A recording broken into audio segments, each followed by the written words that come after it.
Hi.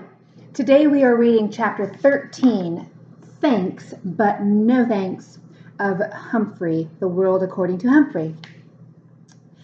Since Mrs. Brisbane didn't say a word to me on the drive home, I had time to think about the last few months. I had not had a bad experience with any of the families I had visited.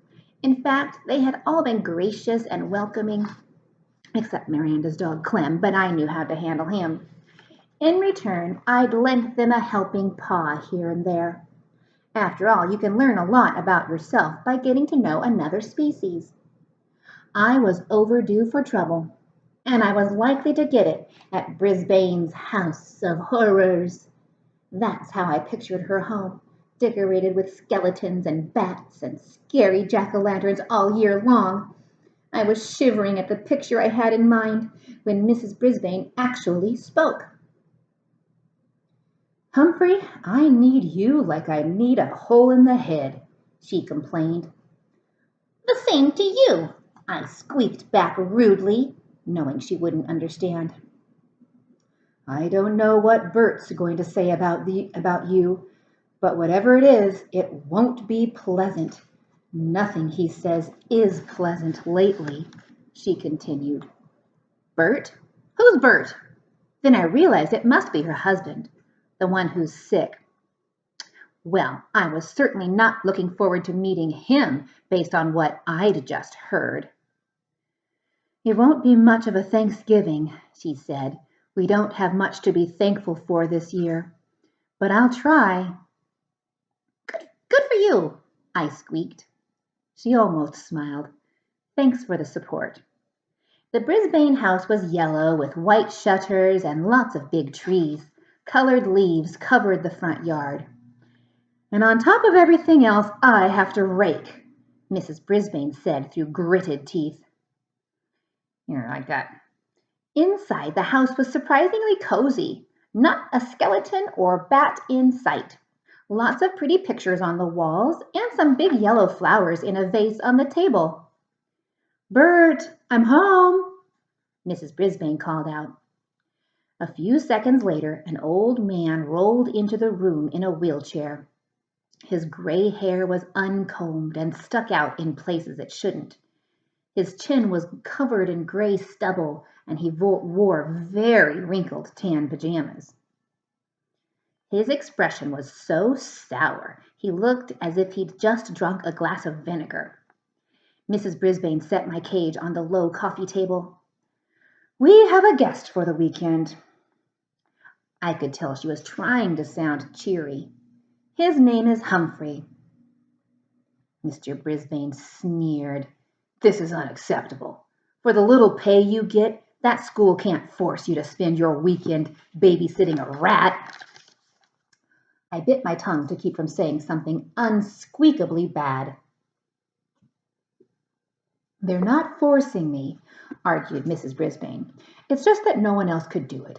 Let's not make a mountain out of a molehill."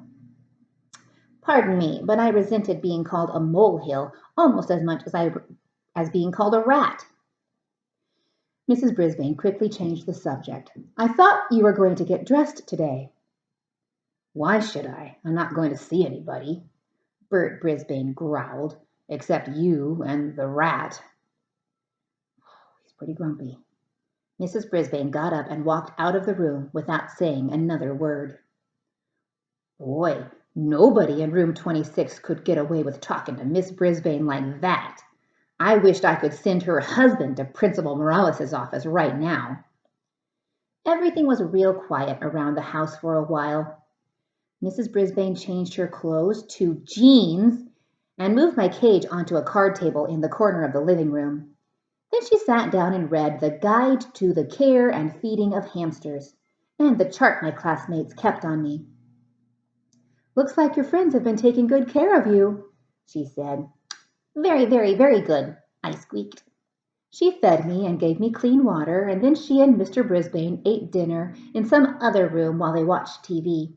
They went to bed early. I'll bet they didn't say 2 words to each other. Even Miss Mack talked more at home than they did, and she lived alone. The next morning Mrs. Brisbane was up very early, and soon the house smelled yummy. I thought maybe I would like this Thanksgiving thing after all, at least the good smelling and good eating part.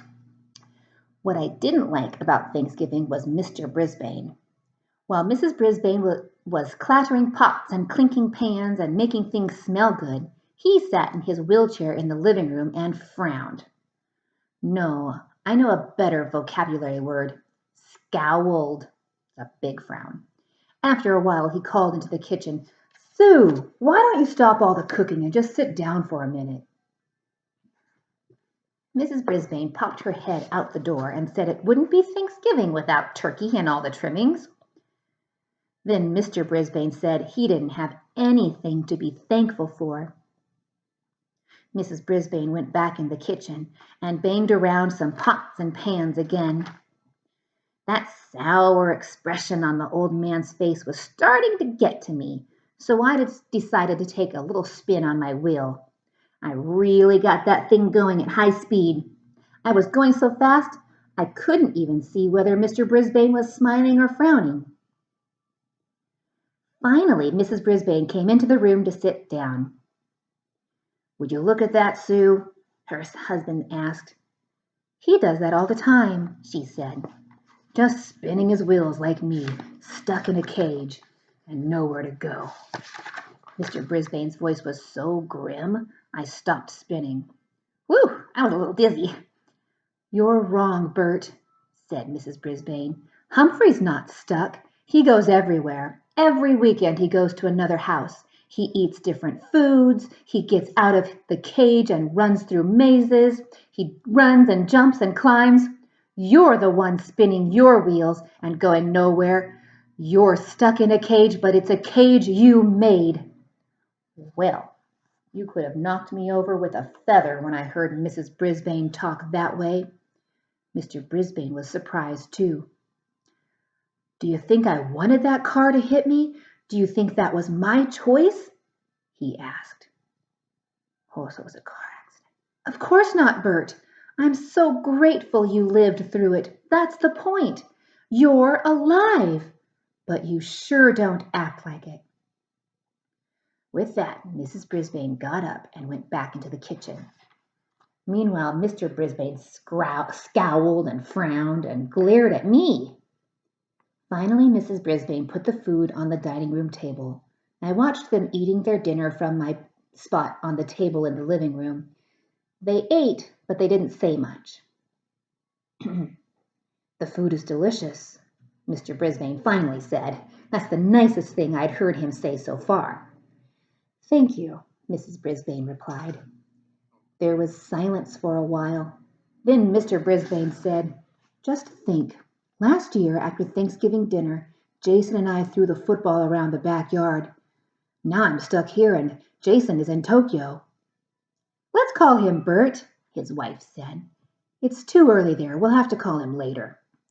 Football, Jason, Tokyo. You can learn a lot if you stop spinning and start listening. I listened late that night when they called Jason, who turned out to be their grown-up son who was working in Tokyo, which is far, far, far away, even farther than Brazil, according to the maps in room 26. Boy, there were more Mrs. Brisbanes than I'd ever dreamed. One was mean to me, one was nice to students, one was a wife, another one was a mother, one was a cook, one wore fancy dresses, the other wore jeans. But which one was the real Mrs. Brisbane?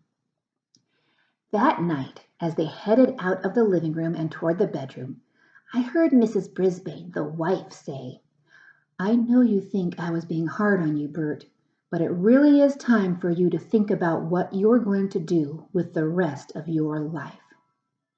Mr. Brisbane didn't answer. Well, it sounds like maybe he's going to be in the wheelchair for the rest of his life, which is a terrible thing. But I think Mrs. Brisbane wants him to think about all the good things that are in his life, things that he could be thankful for, like being alive. Tip 13. Remember, hamsters are very, very curious. Humphrey sure is, isn't he?